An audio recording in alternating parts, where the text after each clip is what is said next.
నమస్కారం. ప్రేక్షకులందరికీ శుభోదయం. ఈనాటి శుభయోగం శీర్షికన నరఘోష, నరపీడ, దృష్టి దోషము, అంతఃశత్రు బాధలు వీటన్నిటి తీవ్రతను తగ్గింపజేసుకోవటానికి, సకల శుభాలను సిద్ధింపజేసుకోవటానికి భైరవ దీపాన్ని, ఉమ్మెత్త దీపాన్ని ఏ విధంగా వెలిగించాలో పరిశీలిద్దాం. శనివారం రోజు భైరవ దీపాన్ని వెలిగించినట్లయితే తీవ్రమైన నరఘోష, నరపీడ, దృష్టి దోషం నుంచి సులభంగా బయటపడవచ్చు. ఈ భైరవ దీపాన్ని బూడిద గుమ్మడికాయ దీపం అనే పేరుతో పిలుస్తారు. బూడిద గుమ్మడికాయ కేవలం దిష్టి తీయటానికి మాత్రమే కాకుండా దీపాన్ని వెలిగించటానికి కూడా విశేషంగా సహకరిస్తుంది. శనివారం రోజు ఒక బూడిద గుమ్మడికాయ తీసుకోండి. ఆ బూడిద గుమ్మడికాయ 2 ముక్కలుగా చేయండి. ఆ 2 ముక్కలలో ఉన్నటువంటిది మొత్తం కూడా తీసివేసి ఆ 2 బూడిద గుమ్మడికాయ ముక్కలకి పసుపు రాయండి. అలాగే ఈ బూడిద గుమ్మడికాయ ముక్కలకి కుంకుమ బొట్లు పెట్టండి. ఒక్కొక్క బూడిద గుమ్మడికాయ ముక్కకి 3 కుంకుమ బొట్లు పెట్టాలి. అయితే 4 కుంకుమ బొట్లు మాత్రం పెట్టకూడదు. 4 కుంకుమ బొట్లు పెడితే దాన్ని యమదీపం అంటారు. కాబట్టి 3 కుంకుమ బొట్లు మాత్రమే ఈ బూడిద గుమ్మడికాయ ముక్కకు పెట్టాలి. ఆ తర్వాత ఒక్కొక్క బూడిద గుమ్మడికాయ ముక్కలో నువ్వుల నూనె పోయండి. ఆ నువ్వుల నూనెలో కాసిన నల్ల నువ్వులు వేయండి. ఆ తర్వాత 3 ఒత్తులు తీసుకొని ఆ 3 ఒత్తులు కలిపి ఒక ఒత్తిలాగా చేసి దీపాన్ని వెలిగించండి. ఈ దీపాన్ని మీ ఇంటి ముందు భాగంలో సింహద్వారానికి 2 వైపులా ఏర్పాటు చేయాలి. అంటే ఒక్కొక్క బూడిద గుమ్మడికాయ ముక్కలో నువ్వుల నూనె పోయాలి, కొన్ని నల్ల నువ్వులు వేయాలి, 3 ఒత్తులు కలిపి ఒక ఒత్తిలాగా చేసి దీపాన్ని వెలిగించాలి. ఇలా ఈ 2 బూడిద గుమ్మడికాయ ముక్కలు ఇంటి సింహద్వారానికి 2 వైపులా వెలిగించాలి. అయితే ఈ బూడిద గుమ్మడికాయ దీపాలు అనేవి నేల మీద ఉంచకూడదు. కాబట్టి మీ ఇంటి సింహద్వారానికి 2 వైపులా నవధాన్యాలు కుప్పలాగా పోయండి. ఆ నవధాన్యాల కుప్పల మీద ఈ 2 బూడిద గుమ్మడికాయ దీపాలు వెలిగించండి. అలా వెలిగిస్తే మీ ఇంటికి ఎంత తీవ్రమైన దోషం ఉన్నా సరే ఆ దోషాలన్నీ తొలగిపోతాయి. నరఘోష, నరపీడ, దృష్టి దోషం, అంతఃశత్రు బాధల నుంచి సులభంగా బయటపడవచ్చు. అలాగే పరిహార శాస్త్రంలో ఉమ్మెత్త దీపానికి విశేషమైన ప్రాధాన్యత ఉంది. ఎదుటి వాళ్ళు మనకి ఎలాంటి దిష్టి పెట్టినా సరే ఆ దిష్టి తగలకుండా ఉండటానికి, తీవ్రమైన శత్రుబాధల నుంచి బయటపడటానికి సోమవారం రోజు శివాలయ ప్రాంగణంలో ఉమ్మెత్త దీపాన్ని వెలిగించాలి. ఉమ్మెత్తకాయ మనం పరిశీలిస్తే ఉమ్మెత్తకాయ మొత్తం కూడా ముళ్ళు ఉంటాయి. ఉమ్మెత్తకాయ మీద చిన్న చిన్న కాయల్లాగా ఉంటుంది. ఉమ్మెత్తకాయ ఒకటి తీసుకొని ఆ ఉమ్మెత్తకాయ పైన తొడిమ భాగాన్ని కత్తిరించాలి. ఆ తర్వాత ఉమ్మెత్తకాయ లోపల నువ్వుల నూనె పోసి 2 ఒత్తులు కలిపి ఒక ఒత్తిలాగా చేసి శివాలయ ప్రాంగణంలో సోమవారం రోజు దీపాన్ని వెలిగించాలి. దీన్నే ఉమ్మెత్త దీపం అంటారు. ఉమ్మెత్తకాయ తొడిమ భాగాన్ని కత్తిరించిన తర్వాత ఆ ఉమ్మెత్తకాయకి 3 చోట్ల కుంకుమ బొట్లు పెట్టాలి. పసుపు రాయాలి, 3 చోట్ల కుంకుమ బొట్లు పెట్టాలి. ఆ తర్వాత నువ్వుల నూనె పోసి 2 ఒత్తులు కలిపి ఒక ఒత్తిలాగా చేసి శివాలయ ప్రాంగణంలో దీపం పెట్టాలి. అయితే ఉమ్మెత్త దీపాన్ని ఎట్టి పరిస్థితుల్లో ఇంట్లో వెలిగించరాదని పరిహార శాస్త్రంలో చెప్పారు. శివాలయ ప్రాంగణంలో అందులోనూ సోమవారం ఉదయం 7:30 నుంచి 9 గంటల మధ్య ప్రాంతంలో ఈ ఉమ్మెత్త దీపాన్ని వెలిగిస్తే ఎంత తీవ్రమైన శత్రుబాధలు ఉన్నా సరే ఆ శత్రుబాధల నుంచి సులభంగా బయటపడవచ్చు. నరఘోష, నరపీడ, దృష్టి దోషం వీటన్నిటి తీవ్రతను తగ్గింపజేసుకోవచ్చు. కాబట్టి శనివారం సందర్భంగా భైరవ దీపాన్ని వెలిగించండి. అలాగే సోమవారం రోజు ఉమ్మెత్త దీపాన్ని వెలిగించండి. సకల శుభాలను సిద్ధింపజేసుకోండి. రేపటి శుభయోగం శీర్షికన ముఖ్యమైన కార్యనిమిత్తమై బయటికి వెళ్ళేటప్పుడు అనుకున్న పనులు అనుకున్నట్లు దిగ్విజయంగా పూర్తి చేసుకోవటానికి ఎలాంటి ప్రత్యేకమైన విధి విధానాలు పాటించాలో పరిశీలిద్దాం. నమస్కారం. ఓంకార రూపిణి క్లీంకారవాసిని జగదేక మోహిని ప్రకృతి స్వరూపిణి. యజ్ఞముల్లోకెల్లా సాత్విక యజ్ఞం గొప్పదని, సాత్విక యజ్ఞంలో మళ్ళీ మానసిక యజ్ఞం చాలా గొప్పదని, ఆ మనస్సులో అమ్మవారిని ధ్యానం చేస్తూ ఆరాధన చేయాలి అని మానసికంగా అమ్మని తలంచుకోవడం, ధ్యానించడం, జపం చేయడం ఇవన్నీ యజ్ఞఫలం లభిస్తున్నదని, దేవతలు కూడా యజ్ఞముల ద్వారానే అమ్మవారి యొక్క అనుగ్రహాన్ని పొంది శక్తిమంతులయ్యారు అనే విషయాన్ని చెప్తూ మరొక అద్భుతమైన విషయాన్ని చెప్తున్నాను విను అని మొదలు పెడుతున్నాడు ఇక్కడ. ఇంతవరకు మనం ఒక బీజాక్షరం యొక్క శక్తిని విన్నాం. తర్వాత మరొక బీజాక్షరం యొక్క శక్తిని చూపిస్తున్నాడు. అయితే మరొక్కసారి నా విన్నపం ఏంటంటే, బీజాక్షరముల మహిమ చెప్పే కథ కాదు ఇది, అమ్మ నామ మహిమ చెప్పే కథ ఇది. దీన్ని మీరు ఎటైనా అన్వయించుకోండి. అమ్మ నామ మహిమ గురించి చెప్తూ దేవీ భాగవతంలో మరొక అంశం చెప్పాడు. ఆశ్చర్యపోతాం మనం వింటే. కాశీక్షేత్రంలో మరణించిన వారి యొక్క చెవిలో రుద్రుడు దుర్గానామముని తారక మంత్రముగా ఉపదేశిస్తాడు, దానితో వారు మోక్షం పొందుతారు ఉందండి. ఆశ్చర్యపోతాం. అది చూస్తూ ఇంకోరు అంటారు రామనామాన్ని ఉపదేశంగా తారక మంత్రాన్ని ఇస్తాడు అని కొందరు చెప్పారు. ఈ రెండూ కాదండి, పంచాక్షర ఉపదేశిస్తాడు మరికొందరు చెప్పారు. ఎందుకు ఏది ఉపదేశిస్తాడంటే రుద్రుడు చెవులో ఏం చెప్పాడో మనకేం తెలుస్తుందండి, ఒకటే మాట. ఆయన చెవులో చెప్పింది ఎవడు చెప్పగలడు? దీన్ని బట్టి మరి ఇవన్నీ అబద్ధాలేనా? ఒక్కడ అబద్ధం కాదు. ఇన్ని సత్యాలు ఉంటాయా? ఇది ఒకటే సత్యం కదా అంటే ఇన్ని సత్యాలే ఒకటే సత్యం. ఇది తెలుసుకోవాల్సింది. తారకము అంటే మోక్షం ఇచ్చున్నది అని అర్థం. రుద్రుడు చెవులో ఉపదేశిస్తాడు అంటే అర్థం ఆ జీవుడు దేనివల్ల మోక్షం పొందుతాడో దాన్ని ఉపదేశిస్తాడని అర్థం. ఇది ఒకటి, ఇంకొకటి ఏం లేదు ఇక్కడ. ఇది అన్వయించుకోవాల్సింది. దుర్గానామాన్ని ఉపదేశిస్తాడు అది. అసలు తారకం అంటే వేదం చెప్పింది ఓంకారస్తారహ అని. కానీ పంచాక్షరిని ఆవిష్కరించినటువంటి ఉపనిషత్ మంత్రమైతే పంచాక్షరినే తారకోయం, ఇది అవిముక్త క్షేత్రమనందు శివుడు ఉపదేశిస్తాడని స్పష్టంగా చెప్పారు అక్కడ. మరి మన తులసీదాస్ గారిని అడిగితే రామనామని చెప్తారంటారు. అంటే తులసీదాస్ తప్పంటే అదిగో దోషం మళ్ళీ. అందుకే ఇది అన్వయం. కానీ దుర్గానామానికి తారకమని ఒక సంజ్ఞ ఉన్నది అని ఇప్పుడు ప్రస్తావన ఎందుకు చెప్తున్నాం? పురాణం ఎందుకు చెప్పింది ఆ మాట అంటే అమ్మ నామములు మనల్ని తరింపజేస్తున్నాయి. నిరంతర అమ్మ నామచింతన ఇంత చెప్తున్నారు. అమ్మ నామముల్లో ప్రధానమైన నామములు ఏమిటి అంటే అకారం నుంచి క్షకారం వరకు ఉండే 50 అక్షరాలు అమ్మ నామములు. ఇవి తెలుసుకోవాలి. మాతృకా వర్ణ రూపిణి అన్నారు ఇక్కడ. ఒక్కొక్క అక్షరం అమ్మనామమే. ఇప్పుడు మాట్లాడుతున్నప్పుడు ప్రతి అక్షరం అమ్మనామం అనుకోండి, అప్పుడు ఆ అక్షర సిద్ధి తప్పకుండా లభిస్తుంది. అందుకే ప్రతి అక్షరము అమ్మనామమే అని ఆ అక్షరములను ఉపాసించడమే చెప్తున్నారు. ఈ అక్షరములను తీసుకుని అమ్మ మంత్రాన్ని సంపుడితం చేసే ఉపాసనే నంది విద్య అని పెద్ద రహస్యం. అది శ్రీ విద్యోపాసనలో తెలుసుకోవాల్సిన గ్రాహ్యమైన అంశం. అది మొత్తానికి ఆయి పల్లవితై అంటూ వివరిస్తూ కాళిదాసు మహాకవి దీన్ని వివరిస్తాడు. ఆ ఈ అనే అక్షరములను ఎలా సంపుడితం చేసి మంత్రజపం చేయాలి. అలాగే గాయత్రి మొదలైన మంత్రములను కూడా అకారం నుంచి క్షకారం వరకు ఉన్న అక్షరముల్ని మంత్రానికి అటు ఇటు సంపుడితం చేసి జపించే విధానం ఉన్నది అనేక మంత్రములకు. చెప్పవచ్చిన సారాంశం ఏమిటంటే ప్రత్యక్షరము అమ్మనామమే. ఇది తెలుసుకోవాల్సింది. అమ్మ నామం లేని అక్షరం లేదు. అకారం నుంచి క్షకారం వరకు అమ్మనామములే. అందుకే అకారానికో దేవత, క్షకారానికో దేవత అన్నీ చెప్పారు. అందుకే అమృతాది మహాశక్తి సంవృత ఢాకినీశ్వరి. అమృతాది మహాశక్తి అంటే అందులో అకారము యొక్క దేవత అమృత. అలా క్షకారం వరకు మీరు వెళితే హంసవతి, క్షమావతి చివరి దేవతలు. కనుకనే అక్కడ అమృతాతో మొదలై హంసవతి, క్షమావతి అంటే అకారంతో మొదలై హకార క్షకారం వరకు ప్రత్యక్షరం అమ్మనామమే. అందులో ఏదో ఒకటి అయి. ఇది తెలుసుకోవాలి. అది వీడికి బీజాక్షరం ఏంది తెలుసుకుంటే, అందుకు అందరూ మాట్లాడే మాటలే కదండి. ఆ శబ్దమే అమ్మపరంగా ఉపాసిస్తే మంత్రమైపోయింది. ఇదే తెలుసుకోవాల్సింది. అందుకే అమంత్రం అక్షరం నాస్తి నాస్తి మూల మనౌషధం అని శాస్త్రం చెప్తున్నారు.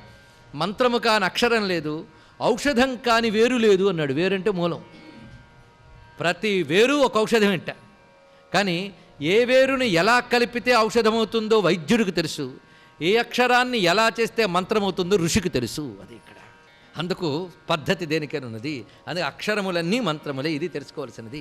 అప్రయత్నంగా అమ్మ పలికించి ఐబీజాన్ని సిద్ధింపజేసింది. అలాంటి మరొక అద్భుతమైన విషయాన్ని ప్రస్తావన చేస్తూ రమ్యమైన మరొక దివ్య చరిత్రలోకి ప్రవేశింపజేస్తున్నాడు. ఈ కథ ఉన్నదే ఇదివరకటి కథ కంటే మరింత విస్తారమైన కథ. ఇది అమ్మ నామ మహిమని వివరించేటువంటి కథ.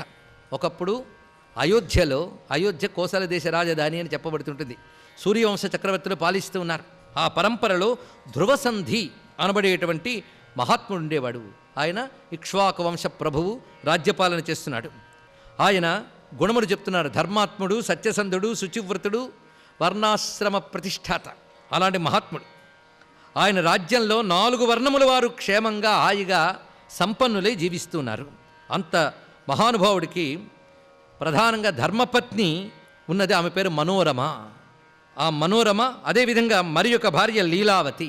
ఇద్దరు సుగుణ కలవాళ్ళే. వారికి కొంతకాలానికి ఈ 2 భార్యల ద్వారా సంతానాన్ని పొందేట. ఈ మనోరమకి కలిగినటువంటి వాడు సుదర్శనుడు అనేటువంటి వాడు. ఈ లీలావతికి కలిగిన వాడు శత్రుజిత్తు అనేటువంటి వాడు. చిత్రం ఏంటంటే ఈ సుదర్శనుడికి సాత్విక గుణం పాలు ఎక్కువైపోయింది.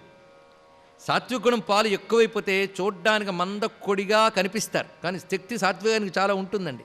పరమ శాంతుడై సూరత్వం మొదలైనవి ప్రకటించకుండా చాలా ఒక బేలలాగా కనిపించేవాట. రెండో వాడు ఉన్నాడు శత్రుజిత్తు. వాడు మంచి ఉత్సాహం బాగా ఉండేవాడు. కానీ చిత్రం ఏంటంటే ఈ రెండో వాడిని చూస్తుంటే అందరికి ఉత్సాహం కలుగుతుంది. తండ్రికి కూడా ఈ రెండో వాడంటే ప్రేమ ఎక్కువగా కలుగుతుంది మొదటివాడి కంటే. ఎందుకయ్యా అంటే మొదటివాడి గురించి ఒకటే మాట చెప్పారు, మందభాగ్య అని ఒకటే మాట చెప్పారు. అంతే, అవతలవాడికి మన మీద ప్రేమ పుట్టింది అంటే అదొక సౌభాగ్యం, పుట్టలేదు అదొక మందభాగ్యం. అంతే, వాడిని అనకూడదు, మన భాగ్యం అంతే అనుకోవాలి ఇక్కడ. ఆ విధంగా మందభాగ్యుడు అవడానికి జ్యేష్ఠపుత్రుడే, కానీ గౌరవ మర్యాద మన్ననలు దక్కలేదు. మొత్తానికి ఇద్దరు పుత్రులు పెరుగుతూ ఉన్నారు. ఇంకా బాల్యదశ అప్పుడప్పుడే దాటుతున్నారు. ఈ సమయంలో ఒకప్పుడు మృగయ విహారానికి వెళ్ళాడు రాజు ధ్రువసంధి. అంటే వేట వినోదానికి కాకుండా క్రూర జంతువుల బారి నుంచి ప్రజల్ని కాపాడడానికి వేటకు వెళ్ళాడు. వెళ్ళినప్పుడు సింహంతో వేటాడుతున్నట్ట. ఆ వేటను చాలా అద్భుతంగా వర్ణించింది దేవి భాగవతం. ఆ సింహంతో వేటాడుతున్నప్పుడు నిజానికి మహాశూరుడు కనుక సింహాన్ని ఎదుర్కొని దాని డొక్కలో కత్తితో పొడిచెట్ట. అది గాయపడింది. మళ్ళీ మీదకు వస్తూ ఉంటే చుట్టూ ఉన్నటువంటి సైనికులు వాళ్ళు సహకరిస్తూ తాళ్ళు వేసి దాన్ని నియంత్రించేట. ఇతను కూడా దాన్ని డాలు అడ్డం పెట్టుకుని పొడవడానికి వెళుతున్నాడు, పోట్లు పొడిచాడు. దానికి మహాపౌరుషం వచ్చింది. పంజాతో గట్టిగా కొట్టి నేల మీద పడవేసిందట. ఆ దెబ్బకి ఇటు రాజు మరణించాడు. అంతవరకు దెబ్బతిన్నందుకు సింహము మరణించింది. ఇక్కడ స్వస్తి.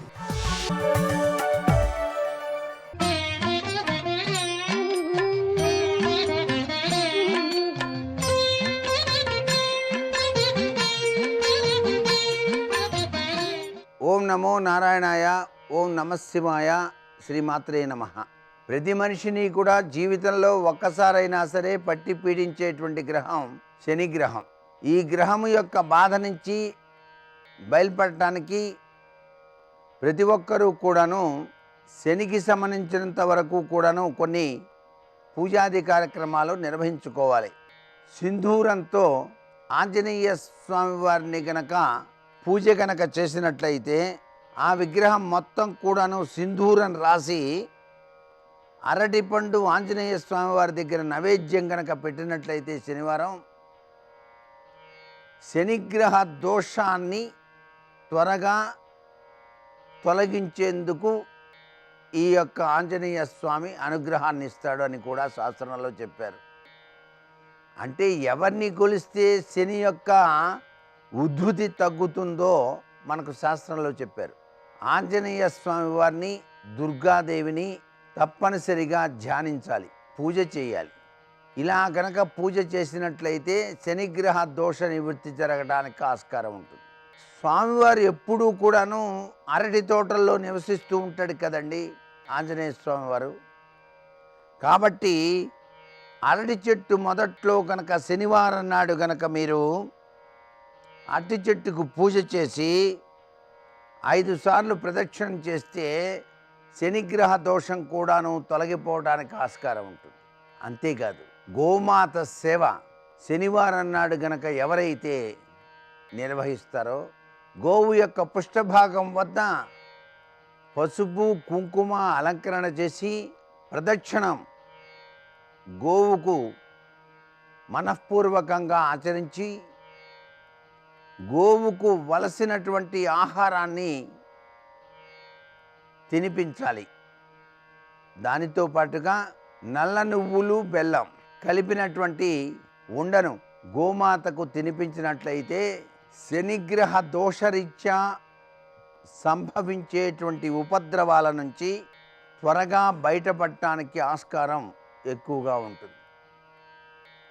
కాల్చిన రొట్టె మీద నువ్వుల నూనె కొద్దిగా వేసి నల్ల కుక్కలకు ఆహారంగా కనుక తినిపించినా కూడాను ఏలినాటి శని, అర్ధాష్టమ శనికి సంబంధించిన దోషం నుంచి బయలుపడటానికి ఆస్కారం ఉంటుంది. ఇవన్నీ కూడాను ఆ శనిగ్రహ రీత్యా సంభవించేటువంటి ఈతి బాధల నుంచి బయటపడటానికి ఆస్కారం అన్నమాట. అంతేకాదు శమగ్నిరగ్నిభిస్కరశ్చన్న స్థపతు సూర్య సంవాతో వాత్మరప అపశ్రిత అనేటువంటి ఈ యొక్క మంత్రాన్ని 108 సార్లు మర్చిపోకుండా ప్రతి శనివారం కూడాను ఎవరైతే పఠిస్తారో శనైశ్వరుడు చక్కటి యోగాన్ని సిద్ధింపచేస్తాడు. అంటే బాధ స్థానంలో యోగం కలిగిస్తాడు, అభివృద్ధికరమైనటువంటి ప్రభావాన్ని కలిగింపజేస్తాడు.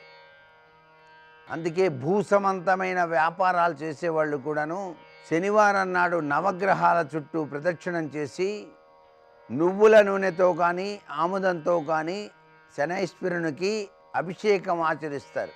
అలా గనక ఆచరించినట్లయితే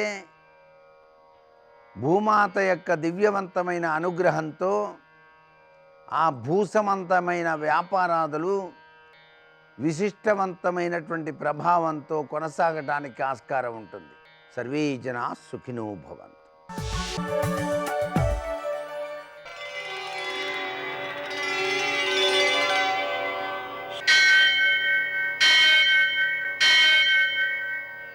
సహస్రశీరుషం దేవం విశ్వాక్షం విశ్వశంభువం విశ్వం నారాయణం దేవమక్షరం పరమం పదం విశ్వతః పరమాం నిత్యం విశ్వం నారాయణగుం హరిం విశ్వమేవేదం పురుషస్తద్విశ్వముపజీవతి పతిం విశ్వస్యాత్మేశ్వరగుం శాశ్వతగుం శివమచ్యుతం నారాయణం మహాజ్ఞేయం విశ్వాత్మానం పరాయణం.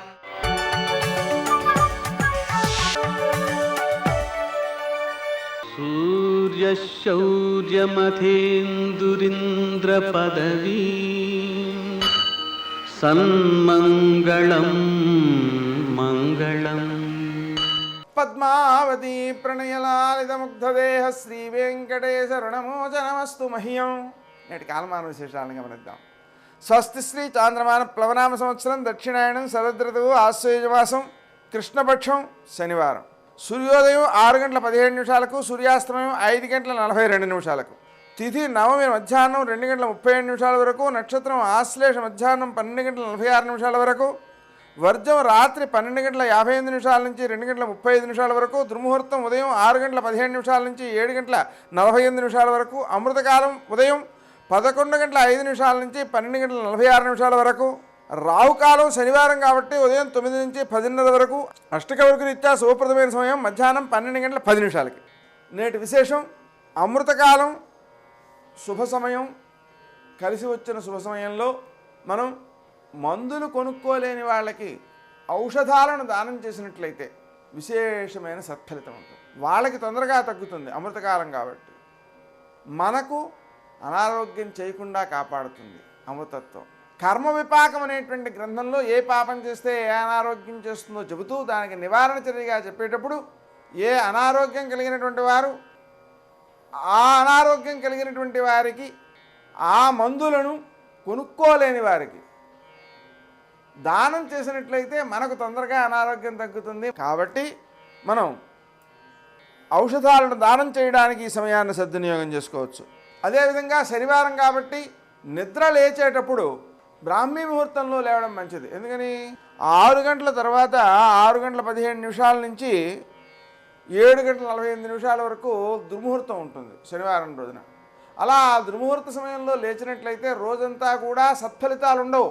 అందులో బ్రాహ్మీ ముహూర్తానికి ఉన్న విలువ ఏమిటంటే ఆ సమయంలో మనం ఏ విషయాలైతే సంకల్పిస్తామో జరిగినట్టుగా భావిస్తామో కళ్ళు మూసుకుని అవి జరుగుతున్నట్టుగా దర్శించగలుగుతామో ఆ పనులు తొందరగా నెరవేరుతాయి. ఒక వివాహం కావాలనుకుంటున్న వ్యక్తి ఆ బ్రాహ్మీ ముహూర్తంలో కరుణించరామము కళ్యాణరామ అనుకుంటూ వివాహం జరుగుతున్నట్టుగా జరిగినట్టుగా భావన చేశాడనుకోండి తొందరగా వివాహం అవుతుంది అనుకూలవతి అయినటువంటి భార్యతో. ఇలా మనం ఆ సమయాన్ని సద్వినియోగం చేసుకోవాలి. సూర్యోదయానంతరం శివునకు ఒక 1/2 కేజీ నల్ల నువ్వులతో పూజ చేయడం, అదేవిధంగా 1 కేజీ నువ్వుల నూనెతో అభిషేకం చేయడం, ఆ నూనెలో పసుపు కలిపి ఆవులకి రాయడం, ఈ నువ్వులు ఆవులకి ఆహారంగా అందించడం, వెంకటేశ్వర దీపారాధన చేయడం, హనుమంతునికి ప్రదక్షిణాలు చేయడం, హనుమాన్ చాలీసా పారాయణ చేయడం, అప్పాల నివేదన చేయడం, ఇవన్నీ కూడా చాలా విశేషమైన సత్ఫలితాలను అందజేస్తూ విజయాలను అందిస్తూ శని దోషాలను నివారిస్తాయి. నేటి ఆణిముత్యాలు.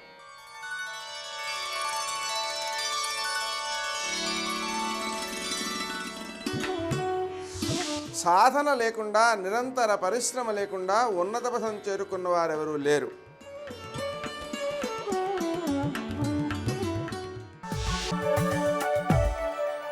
శివకామిని శివాని భయహారిణి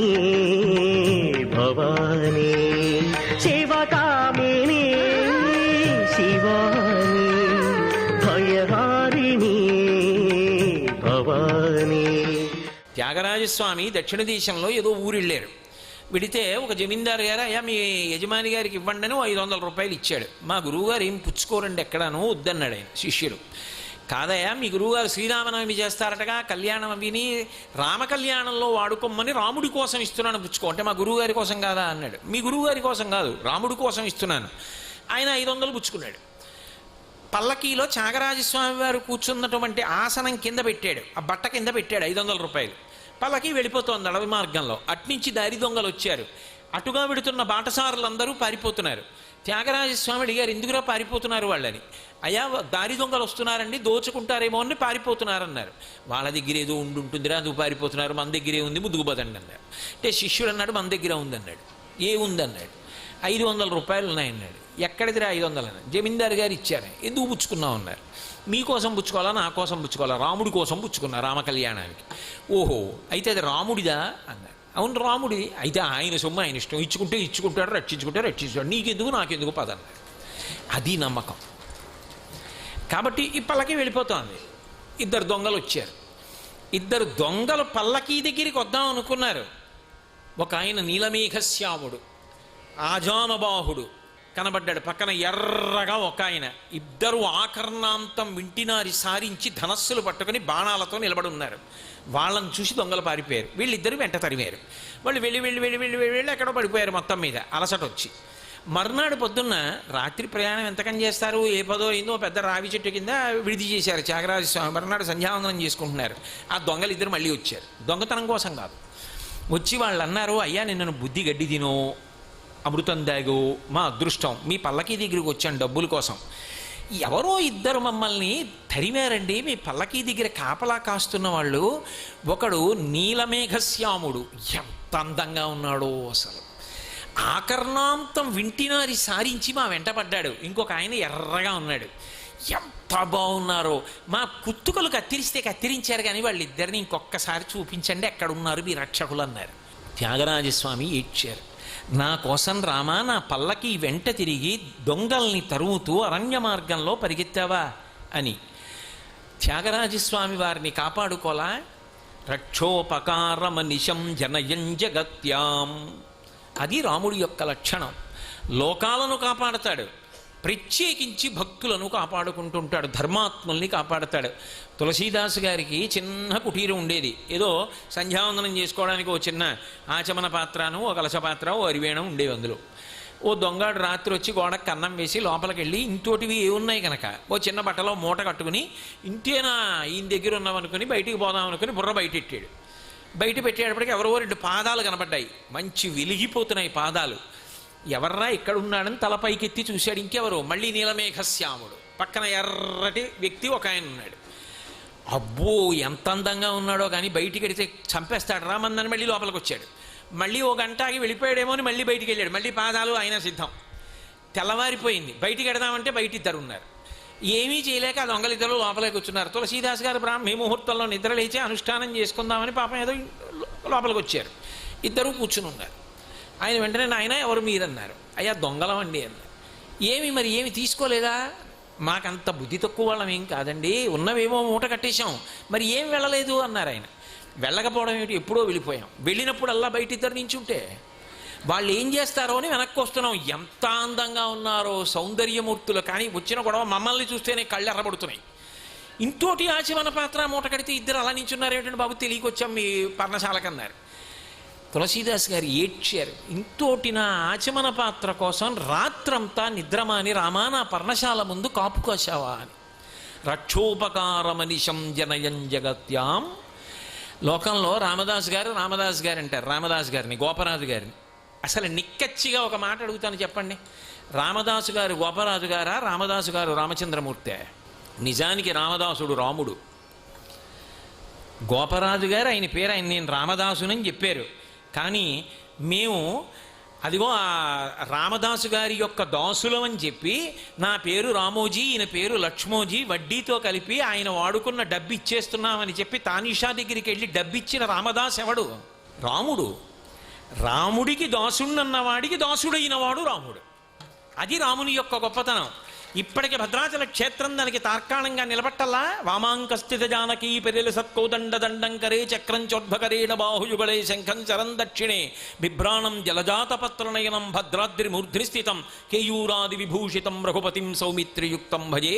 కాబట్టి ఆయన రక్షోపకారమనిశం జనయం జగత్యాం, లోకములను రక్షిస్తూ ఉంటాడు, తన భక్తులైన వాళ్ళని రక్షించుకుంటూ ఉంటాడు. రామదాసు గారి కొడుకు గంజిగుంటలో పడిపోయాడు, మరుగు గంజి గుంటలో.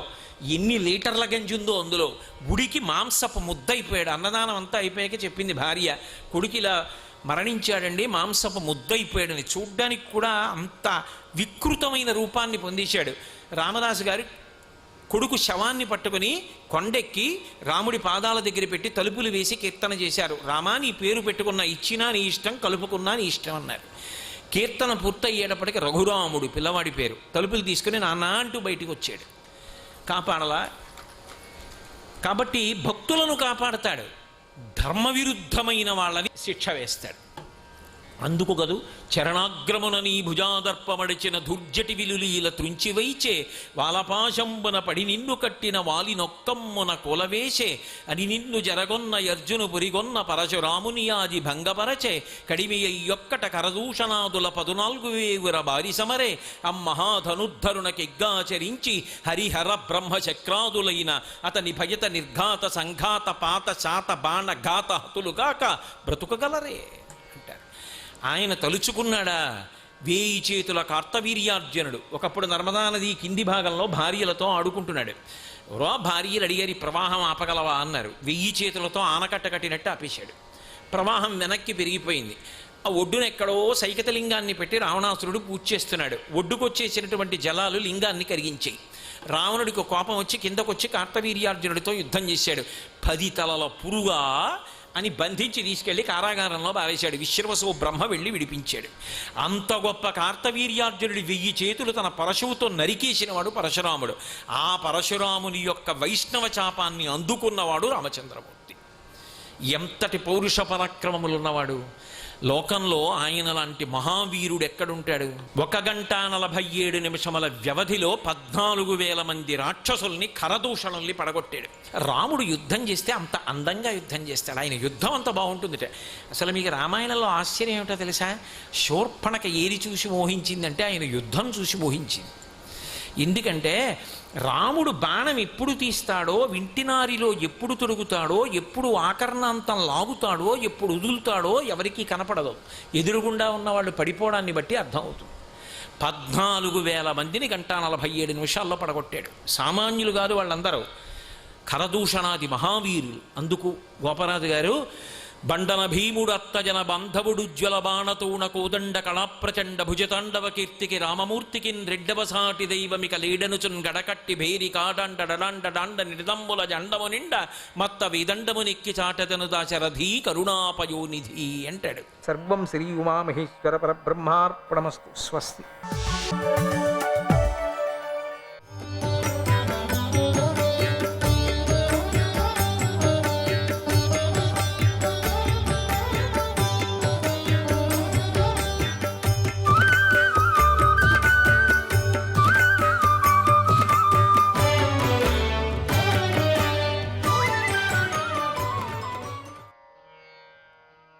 పాండురాజు వారిని చూసి, మహర్షులారా మీరు ఎక్కడికి వెళుతున్నారు అని అడిగాడు. అప్పుడు ఋషులంతా చెప్పారు, రాజా, ఈ రోజున బ్రహ్మలోకంలో పెద్ద సభ జరుగుతూ ఉన్నది. ఆ సభలో దేవతలు, ఋషులు, పితరులు అందరూ కూడా చేరుతున్నారు. మేమంతా కలుసుకుంటున్నాం. ఈ సమయంలో మేము కూడా అక్కడికి వెళ్ళి బ్రహ్మదేవుణ్ణి దర్శించాలనుకుంటున్నాం అన్నారు. ఇప్పుడు పాండురాజు వారితో కలిసి తాను కూడా వెళ్ళాలని నిశ్చయించుకున్నాడు. వెంటనే పైకి లేచి భార్యలతో కలిసి శతశృంగ పర్వతం నుండి ఉత్తర దిక్కుకు బయలుదేరాడు తాను కూడా. అప్పుడు ఆ దిక్కు వైపుకే వెళుతున్నటువంటి మహర్షులు పాండురాజును చూసి ఇలా అన్నారు, మహారాజా, ఈ అందమైన పర్వతంపై ప్రవేశించటానికి వీలులేని అనేక ప్రదేశాలను మేము చూసాం. అక్కడ దేవతలు, గంధర్వులు, అప్సరసలు విహరిస్తూ ఉంటారు. అది వారి క్రీడాభూమి. ఇది క్రీడాభూమి. ఇది అప్సరసులకు క్రీడాభూమి, గంధర్వులకు క్రీడాభూమి. ఇంకెక్కడా క్రీడ చేయరు. భార్యాభర్తలు ఇద్దరు కలిసి ఉండరు, ఎక్కడా కూడా మాట్లాడుకోరు, ఒకరి ముఖం ఒకరు చూడరు. అటువంటి ఒక క్రీడా ప్రదేశం ఇది. అటువంటి ప్రదేశం ఈ పర్వతం. ఇక్కడ వందల కొద్దీ విమానాలు తిరుగుతూ ఉంటాయి, మధుర గీతాలు వినిపిస్తూ ఉంటాయి. అక్కడే కుబేరుడి ఉద్యానవనాలు ఉన్నాయి, అవి మిట్ట పల్లాలతో ఉంటాయి. అలాగే అక్కడ పెద్ద పెద్ద నదులు, గహనమైన కొండ గుహలు ఉన్నాయి. అక్కడెప్పుడూ మంచుతో నిండిన చెట్లు ఉన్నాయి. అక్కడ పక్షులు జంతువులు లేని ప్రదేశాలు ఉన్నాయి. కొన్ని చోట్ల పెద్ద పెద్ద గుహలు అక్కడ ఉండటంతో వాటిని దాటడం చాలా కష్టమవుతుందయ్యా. అసలు కొన్ని గుహల వద్దకు వెళ్ళలేము కూడా, అన్ని గుహల నుంచి బయటికి వెళ్ళాలి మనం. ఇక ఇతర జంతువుల గురించి చెప్పవలసిందేముంది చెప్పండి. అవి కూడా వెళ్ళలేవు. అవి కూడా కష్టకరమైనటువంటి ప్రదేశం ఇది. అక్కడ వాయువు మాత్రమే ప్రసరిస్తుంది. సిద్ధులు పరమపురుషులు మాత్రమే అక్కడికి వెళ్ళగలరు. అటువంటి ఈ కొండపై సుకుమారులైనటువంటి రాకుమార్తెలు ప్రయాణించలేరు, కట్టాలను తట్టుకోలేరు, దుఃఖాన్ని సహించలేరు. కనుక నువ్వు వీరిని కష్టపెట్టద్దు, నీ ప్రయాణాన్ని మానుకో అన్నారు. ఎందుకంటే నువ్వు వస్తే వాళ్ళు జతలో వస్తారు, వీళ్ళని చూస్తే మాకు జాలి అవుతుంది, వీళ్ళు నడచలేరు, కష్టం, మహత్తరమైనటువంటి అడవి అది, మానుకోవయ్యా పాండు అని చెప్తున్నారు. పాండురాజు, మహాత్ములారా, నాకు సంతానం లేదు, అదే నన్ను వేధిస్తుంది. ఇంతవరకు పితృరుణం నుండి విముక్తుణ్ణి కాకపోవటానికి అదే కారణం. సంతాన లేమితో నేను బాధపడుతున్నాను. నా శరీరం రాలిపోయిన తర్వాత నా పితృదేవతలు కూడా ఉన్నత లోకాల నుండి పతనమైపోతారు. ఈ లోకంలో మనిషి 4 రుణాలతో కలిసి పుడతాడు. అవి పితృరుణం, దేవరుణం, ఋషి రుణం, మనుష్య రుణం. వీటి నుండి ధర్మ ప్రకారంగా విముక్తుడు కావాలి. నేను వీటి గురించి తగిన సమయంలో తెలుసుకొని మనిషికి పుణ్యలోకాలు దక్కుతావని పెద్దలు నిర్ణయించారు కదా. మనుష్యుడు యజ్ఞాల ద్వారా దేవతలను తృప్తిపరచాలి కదా. అంటే తగిన సమయంలో తెలుసుకోని మనిషికి పుణ్యలోకాలు దక్కవు కదా. అందుకని తెలుసుకోవాలి కదా, తెలిస్తే కదా దక్కేది అని పెద్దలు నిర్ణయించారు కదా. యజ్ఞాల ద్వారా దేవతలను తృప్తిపరచాలి కదా. వేదాధ్యయనం తపస్సులతో మునులకు తృప్తి కలిగించాలి కదా. సంతానాన్ని కని శ్రాద్ధకర్మలు చేసి పితరులకు తృప్తి కలిగించాలి. దయ కలిగి ఉండి మానవులందరికీ తృప్తి కలిగించాలి. ఒక నియమం పెట్టాడు కదా, దాన్ని ఆ నియమ ప్రకారంగా జరగాలి కదా. ఋషులకు కూడా ఒక నియమం పెట్టారు కదా. ఆ నియమాన్ని నేను పాటించకపోతే నాకు స్వర్గలోకం ఖండితం మూసేస్తారని తెలుస్తుంది. అందుకే మీ నోటి నుంచి అట్లా వస్తుంది అనిపిస్తుంది. నాకు నా పితృదేవతలు, వాళ్ళకు కూడా మోక్షం దొరకదు సంతానం లేకపోతే. ఇలా ధర్మాన్ని పాటించి నేను ఋషి, దేవ, మనుష్య రుణాల నుండి విముక్తుణ్ణి అయ్యాను. కానీ పితృరుణం నుండి మాత్రమే విముక్తుడిని కాలేను. చాలా కష్టం. అన్ని రుణాలు తీర్చుకోవచ్చట, పితృరుణం తీర్చుకోలేము. ఈ పితృరుణం విముక్తి కోసమే ఉత్తమ మానవులందరూ కూడా సంతానాన్ని కంటున్నారు.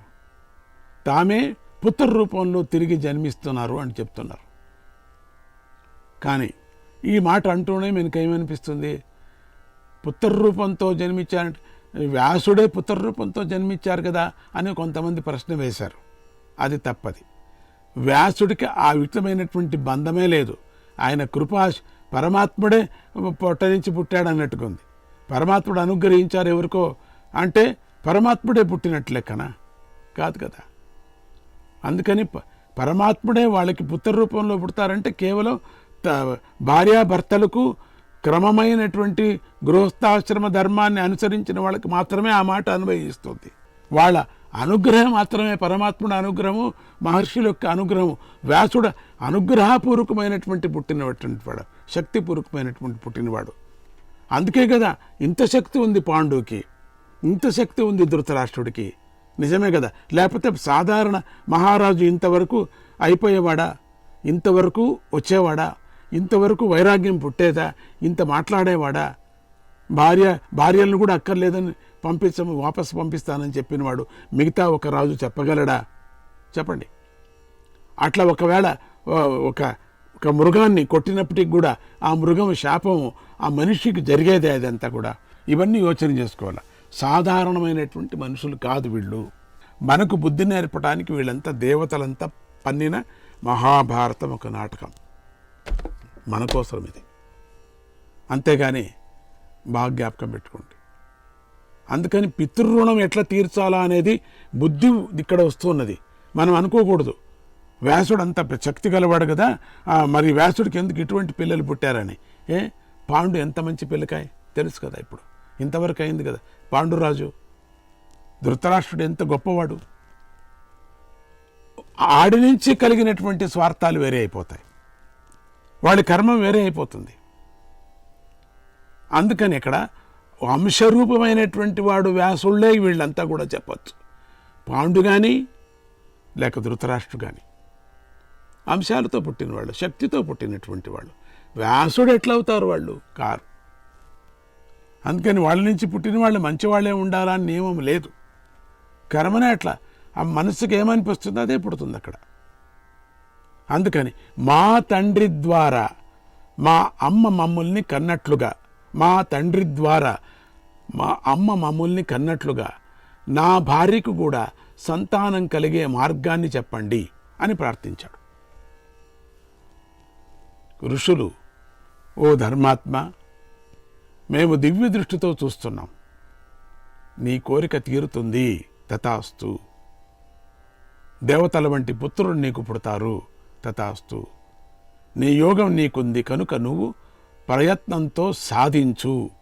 అక్లిష్టం ఫలమవ్యగ్రహ విందతే బుద్ధిమాన్నరః తస్మిన్ దృష్టే ఫలే రాజన్ ప్రయత్నం కర్తుమర్హసి. అపత్యం గుణ సంపన్నం లబ్ధా ప్రీతికరం హ్యాసి. బుద్ధివంతుడైన మనిషి తొందరపడకుండా పెద్ద కష్టం లేకుండానే ఫలితాన్ని పొందుతాడు. నువ్వు బుద్ధిమంతుడవే కదా, అదృష్ట ఫలం కోసం ప్రయత్నించు. గుణవంతులు ఆనందాన్ని చేకూర్చేవారు అయినటువంటి పిల్లలను పొందుతావు అని పాండురాజును ఆశీర్వదించి వెళ్ళిపోయారు. వాళ్ళ ఆశీర్వాదం అబద్ధం కాదు కదా. అప్పుడు అనుకోవచ్చు మీరు, నాకు పిల్లలే వద్దు, నేను మోక్షానికి వెళతాను అనే మాటలంతా అబద్ధమా అనుకోవచ్చు. మీరు ఒక మాట వేయచ్చు. మీరు ఎందుకు అబద్ధం అవుతుంది? ఆయన సంకల్పం అది, మరి వీళ్ళ ఆశీర్వాదం ఇది. రెండూ నెరవేరుతాయి. ఎట్లా చూడండి. అదే మహాభారతం అంటే, అదే రహస్యం. ఆ మాటలు విని పాండురాజు ఆలోచనలో పడ్డాడు. ముని శాపం వల్ల సంతానం కలగదు. చూడండి, మనకు వచ్చిన ప్రశ్న ముందు దానికి వచ్చేసింది ఇప్పుడే. నాకు ముని శాపం అయింది కదా, సంతానం కలగదు నాకు అనే విషయాన్ని గుర్తు చేసుకున్నాడు. ఒకనాడు ఏకాంత సమయంలో పాండురాజు కుంతీదేవిని పిలిచి, కుంతి, ఇది మనకెంతో గడ్డు కాలం, మనకు సంతానం పొందటానికై నువ్వు చేయవలసిన తగిన ప్రయత్నాన్ని నువ్వు చెయ్యి. సకల లోకాలను సంతానవంతుడికి మంచి ప్రతిష్ట లభిస్తుంది. ఎంతగా ఆలోచించినా కూడా నేను సంతాన లేనివాడని అవటంతో నాకు సంతానం లేదు కదా, అందుకని పుణ్యలోకాలు నాకు రావు అని బాగా నాకు తెలుస్తుంది.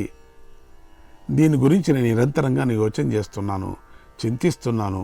నాకు మృగశాపం వల్ల పిల్లలను కనగలటువంటి శక్తి కోల్పోయాను.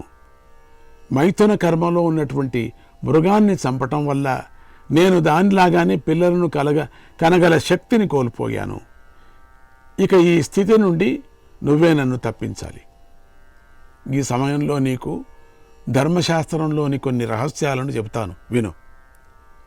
6 మంది బంధు దాయాదులు, 6 మంది అబంధు దాయాదులు, ఆస్తికి వారసుదాలు అవుతారు.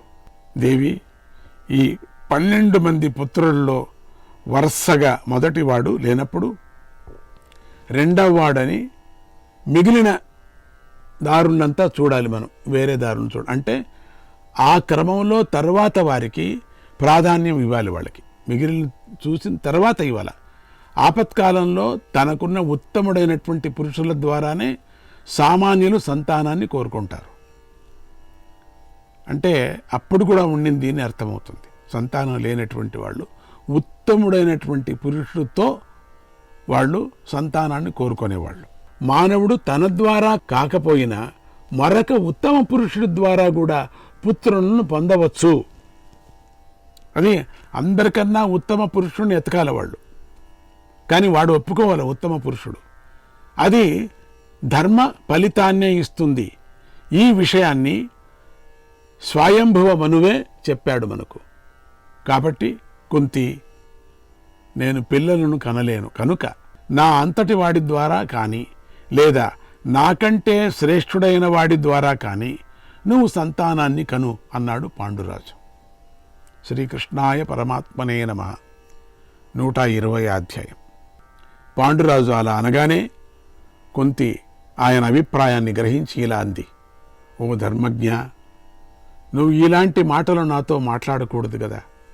ఏమిటిది? ఏమన్నా బాగుందే? నువ్వు చెప్పే మాటలు ఏమి ధర్మం ఉన్నాయా దీంట్లో? ధర్మం లేదనిపిస్తుంది నాకు. నా కథ చెప్పు, అది ఉండొచ్చు, ధర్మనీతి దండిగా ఉండొచ్చు, ఒప్పుకున్నా. నువ్వు చెప్పిందంతా బాగుంది. నేనెవరు? నేను ఎటు నుంచి వచ్చాను? ఏ ఒక వంశం నుంచి వచ్చి పడ్డా నేను? అది నా దగ్గర మీరు మాట్లాడుతున్నారా? అది మీరు మిమ్మల్ని ఎదురుగా పెట్టుకొని, మీకు లేకపోతే అంతే, మనకి ఇంతే, పితృరుణం తీర్చుకోలేదంతే, మన జన్మ ఇంతే, మనం చేసుకున్న కర్మ. కానీ నేను నీ ధర్మపత్నిని, నీ యందే అనురాగం కలిగి ఉన్నదానిని నేను ఎల్లప్పుడూ మిమ్మల్నే నా హృదయపీఠంలో పూజిస్తున్నాను. మీరు ఇలా మాట్లాడి నన్ను బాధించకండి. ధర్మ ప్రకారంగానే నా గర్భం నుండి మీ వల్లనే మీ వంటి కుమారులే నాకు జన్మించాలి. మీకు పిల్లలు కలుగగలరు, ఖండితంగా కలుగుతారు. నేను మీతో పాటే స్వర్గానికి కూడా నేను వస్తాను. పితృదేవతలకు మంచిదవుతుంది. పుత్రోత్పత్తి కోసం మీరే ప్రయత్నించండి. శ్రీకృష్ణాయ పరమాత్మనే నమః.